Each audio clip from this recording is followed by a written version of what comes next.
Assalamu alaikum friends, my name is Maria. Today we are discussing about may and might. In this lesson we are going to talk about may and might to express possibility. Now may and might are used to talk about what is possible and what is not possible in the present and in the future.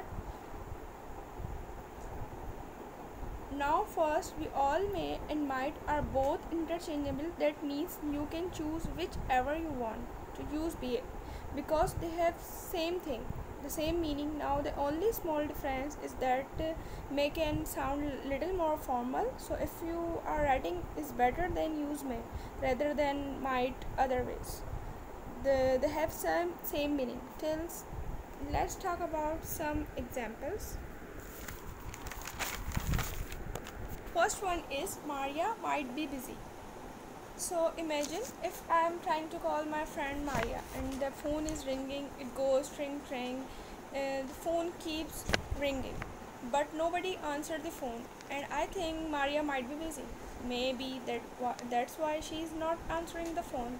Now when I say that I'm not sure, I'm just guessing.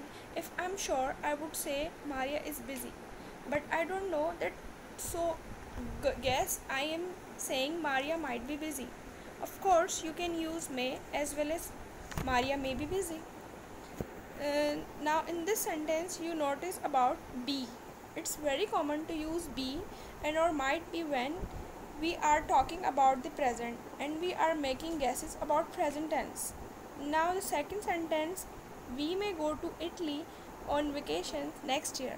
Now you know it's talking about future because we have next year.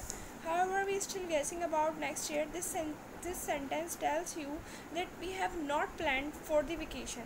We may go to Italy on vacation. If it is already planned and arranged, I would say we are going to Italy next year. But here I am not sure, so we may go.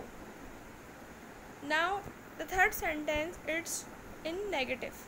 It might not be very hot tomorrow, so I'm guessing about tomorrow's weather.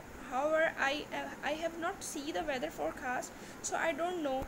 And today it's not very hot, so maybe tomorrow it might not be very hot. If I have seen the weather forecast, I would say it's going to be very hot tomorrow because the weatherman said can on TV, but here I'm not sure, so it might not be very hot. So we talk about positive and negative sentence of may and might. But how do you make questions?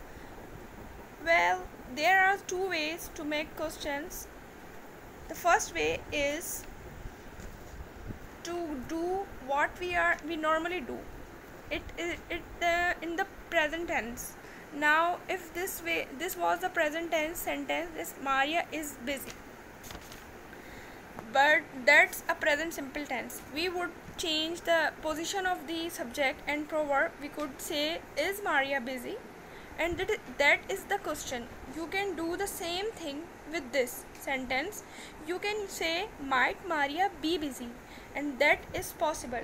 That is grammatically correct, but that's not very common, so you can just leave out that. I want to share that with you because it's grammatically correct, but it's oldish English.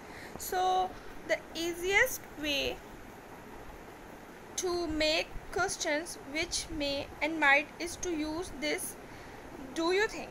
To make a sentence of question, simply add do. So do you think Maria might be busy? Remember that sentence is Maria might be busy, but I have add do you think, and I have also add a question mark. Don't forget the question mark if you are writing. Okay, do you think Maria might be busy? That's the question. It's very easy to make questions. In the same way you can make questions with all of this simply by adding do you think. And remember one thing, that if you are asking question, so it's better to use might. Thank you.